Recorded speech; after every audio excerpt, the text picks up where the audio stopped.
Hey everyone, Ross McCorkle here with another episode of the Depot 180. Adam Schefter said he would be surprised if TJ Watt gets more than Myles Garrett's $40 million per season in average value on his new contract.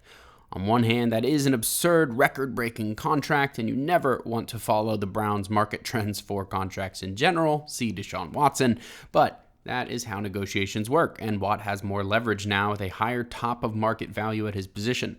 Aditi Kinkhabwala said Watt isn't petty and probably doesn't have a hard line on getting over Garrett's number. But he certainly deserves more than Garrett. If you're him or his agent, you're probably pointing at the fact that he has 32 more passes defensed, 13 more forced fumbles, 5.5 more sacks, 10 more tackles for loss, and 25 more quarterback hits than Garrett in just 4 additional games played in the same number of years in the NFL. James Palmer of Bleacher Report and Underdog said the Steelers are most concerned about his age, his dip in production at the end of 2024, and some of his recent injury history. Also said in his latest insider rumor report that he's hearing Watt will get more than Garrett's $40 million per season.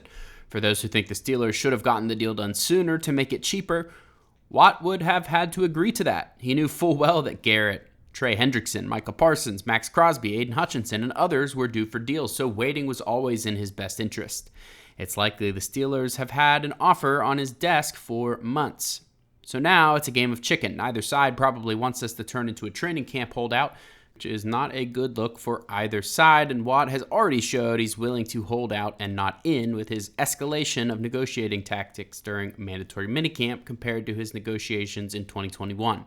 But if the Steelers wait too much longer without giving him what he wants, it could get more difficult with Parsons' contract likely to blow everybody's away at his age. This will continue to be the biggest remaining story of the offseason now that Aaron Rodgers is signed and with the team. Let me know how you enjoyed the video on Twitter at Ross_McCorkle, and as always, visit SteelersDepot.com for your latest and greatest Steelers breaking news and analysis.